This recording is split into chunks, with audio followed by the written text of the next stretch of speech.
Good late Tuesday, early Wednesday, good late Thursday, early Friday. Meteorologist Casey Cloud here in the Weather Center, giving you a look at that Doppler radar perspective here.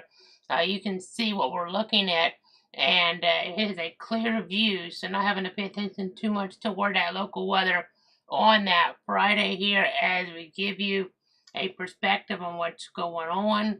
You can see here those temperatures, well, a lot of them in toward the 70s, a little bit cooler, a little bit drier around here. You can see a few spots still sitting toward those mid 80s or so, like around Jacksonville Beach and the like there, Mayport to be precise with the sensor.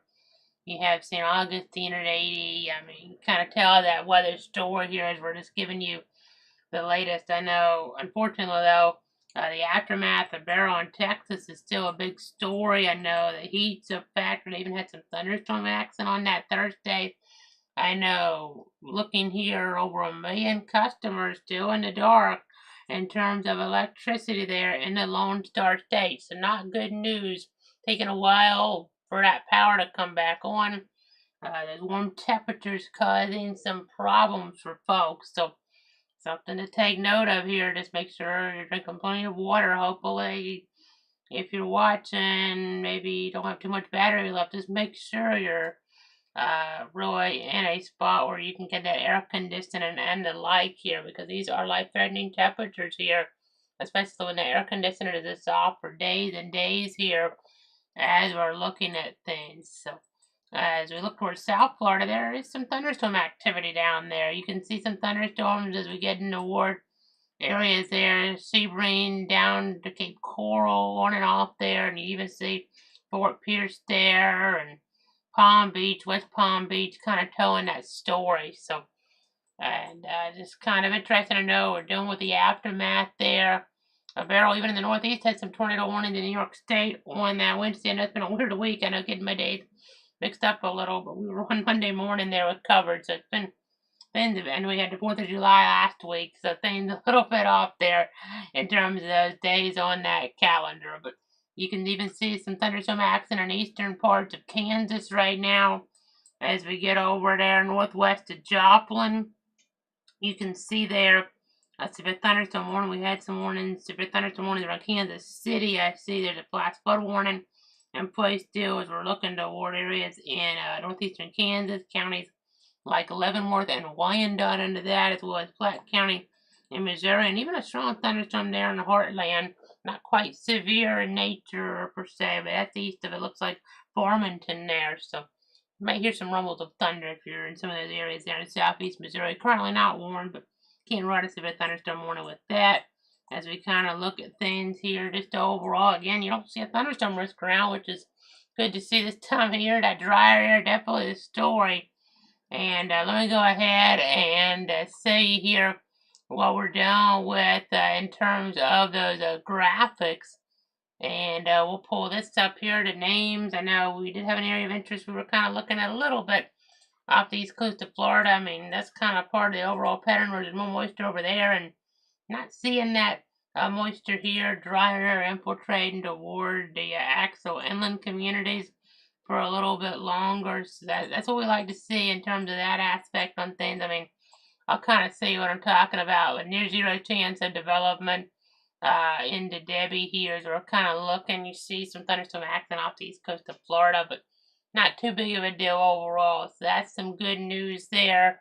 Definitely what we like to see in terms of not having that thunderstorm development. As we just kind of go back on over toward the graphics there.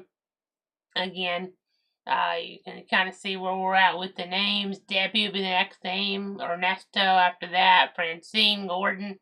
You kind of get the idea. So we're going to be watching things all hurricane season long here in toward the Weather Center. So definitely something to kind of just we'll be watching out. Make sure that hurricane kit up to date here as we're looking at things, as we give you the very latest on the ongoing situations. So again, I'm here watching everything for you as things do transpire. So I just kind of try to keep that in mind here as we're looking at the overall scenarios here the different situations. I mean, it's just always important to kind of be on top of things as the days go on, the weeks go on, and the like. So let's go ahead right now and get back on in toward more in the graphics. I know tropical climatology says the peak of hurricane season is still a while away, so just be prepared. There's going to be a lot of storms this year in the Atlantic Basin. Doesn't mean they're in North Florida and South Georgia, but there's more chances per se of even powerful storms hitting. But again, doesn't mean they'll hit here at all. We could get really lucky, but gotta stay prepared here. And you can see our rainfall forecast next 7 days. Southwest, west central Florida, a little more rain down there. It looks like maybe on the order of 3-4 inches of precipitation. The first coast closer to 2 inches, and in Tallahassee area though, a 1/4 inch to 1/2 inch. And you can see Albany, same type of story, maybe even a little bit less. Quite honestly, maybe closer to 1/10 to 1/4 inch. So just kind of intriguing to watch. And then we'll go ahead and show you now that planning forecast. You can see low rain chances here on your Friday.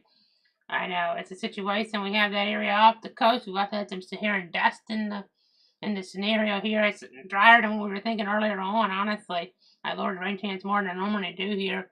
Down only 20% on Friday. Didn't see hardly anything on Thursday, really. Around that was too noteworthy. We had some nasty weather on Wednesday, some interesting cloud structures, even in toward like Bradford County where I'm at here, and seeing some lowerings there. Nothing, tornadic, necessarily, but definitely at least some scud cloud acts. And so that's something, is interesting to watch. But above average highs there, 96 on that Friday, 95 on that Saturday. Kind of giving you an idea here of those mid-90s, the story. I mean, even 94, when we have a little more rain and storm action next week, or whenever thunder roars, go indoors, and otherwise just drink plenty of water, though, when it's warmer. I know 60% chance of rain there is kind of interesting to watch for here. Just we'll see if we get some rogue warnings. Haven't had near as many severe thunderstorm warnings as we do many summers, but might start seeing a little bit of an uptick here at some point. You have to think with the above average low temperatures in play as well. So just gonna be watching the ongoing scenario here in toward the Weather Center. I know definitely always intriguing to look at things here and let you know exactly what is happening as we go minute by minute. I mean, you even have interactive radar available on cloudweather.com. Definitely helpful there. You have the severe tab, has some safety tips, has the storm prediction center outlooks. You can see if there's a thunderstorm outlook or not. And there, normally there's going to be for today's in summer. And then also look for margin risk, slight risk, moderate, enhanced there, of course, in between slight and moderate. And, we're not going to very, very often at all have any type of high risk around. That happened in 2017. But again, I'm just giving you guys the latest out there to keep you guys informed. I know it's just always important to kind of go over everything. The tropics tab's on there too. I know it's something to kind of bear in mind. And as we look back at the planning forecast, you can see the temperatures. We got a 94 officially on that Thursday, and where Jacksonville, Gainesville only got a 91, so that was good. It's a little bit cooler, I guess, not by much, but just looking back at those highs officially at the reporting sites there back on that Thursday. Some of that information, the climate reports there being finalized there for that July 11th, 2024. As we're moving ahead now to that Friday, not Wednesday, but Friday, July 12th here, 2024. So again, just kind of giving you the latest here, giving you the latest on everything, and keeping you up to date. I know that tornadic situation in Louisiana with the Beryl, we had so many tornado warnings, a little less than Kentucky, Indiana, but still had an EF3 reported over parts of Indiana there. Mount Vernon, Indiana, I believe it was, there with that EF3. So definitely telling that weather story as we're looking over some of the different communities. And then some tornadoes in New York State. It seemed a lot of warnings, not as many maybe on the ground, but still, I mean, the number of warnings were remarkable there. for New York State on that Wednesday. We didn't have to break in though because we didn't see like necessarily, a lot of this verifying like what happened in Louisiana. That's at least as of the current information that we've seen. I know there'll be investigations as necessary, but that's kind of the latest. That sums things up a little bit for you. I think that'll pretty much do it. Let me see if there's just anything else going on here. In terms of that overall weather, we'll jump back on over toward the other source. You see the rain, thunderstorms further down in Florida, but not necessarily in North Florida or really in Central Florida. I mean, south of Bartow, kind of where you're seeing some of that. So, and you can always go to clarkdale.com there for the latest.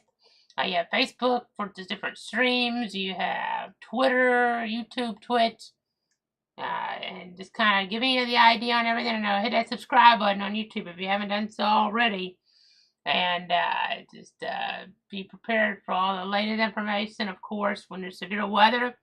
When there's severe thunderstorm warnings, they're posted on Facebook and on Twitter. And then when there's, obviously something more escalated, obviously our tornado warnings were on the different streams. And then many severe thunderstorms, this time of year don't necessarily require coverage, but other times of year you have a squall line maybe coming through and it's a different situation. So again, we're always on top of things here in the Weather Center.